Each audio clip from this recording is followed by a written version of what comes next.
আমাদের এসপি মহোদয়ের উপস্থিতিতে বিবদমান যে সমস্যা এইটার আশু একটি সমাধান হয়েছে। এসপি মহোদয় আশ্বস্ত করেছেন সবাইকেই যে আগামীকাল ওনার অফিসে অভিভাবক এবং যারা ক্ষতিগ্রস্ত হয়েছে তাদেরকে নিয়ে ওনার অফিসে একটি শান্তিপূর্ণ সমাধানের চেষ্টা করবেন উনি। আমাদের এমপি সারাদিন অবরুদ্ধ, এটা আমরা অবশ্যই এটা নিন্দা জানাই যে প্রশাসন আগে থেকেই যদি উদ্যোগ নিত তাহলে এই পরিস্থিতি তৈরি হতো না। আমরা এ ব্যাপারে তারপরও প্রশাসন আসছে এই জন্য তাদেরকে ধন্যবাদ জানাই, এবং আমরা যারা আজকের এই যে সারাদিন লোকজনগুলো যারা অবরুদ্ধ অবস্থায় থাকলো এই ঘটনার আমরা তীব্র নিন্দা জানাই।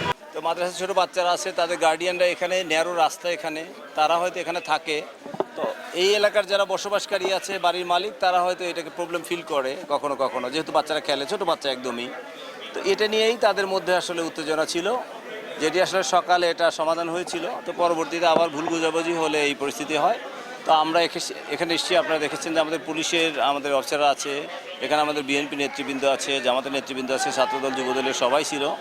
তো আমরা যেটা বলেছি যে তাদের সঙ্গে যে আমরা মাদ্রাসা কর্তৃপক্ষের সঙ্গে, গার্ডিয়ানের সঙ্গে এবং এই এলাকার যারা সম্মানিত বাড়ির মালিক আছে, যারা প্রবলেম ফিল করে, তাদের সঙ্গে বসে কালকে আলোচনা করে আমরা একটা পার্মানেন্ট সলিউশন বের করব, যে যাতে করে এখানে মাদ্রাসা এটিও যেমন এখান থেকে রিমুভ করা সম্ভব না, আবার যারা বাড়ির মালিক আছেন তারাও এই এলাকায় যেহেতু অনেক টাকা পয়সা খরচ করে কষ্ট করে বাড়ি করেছেন, এই সমস্যাটা তারা হয়তো বা ফিল করেন, কিন্তু তাদের বাচ্চাও তো এখানে পড়ে আমার মনে হয়।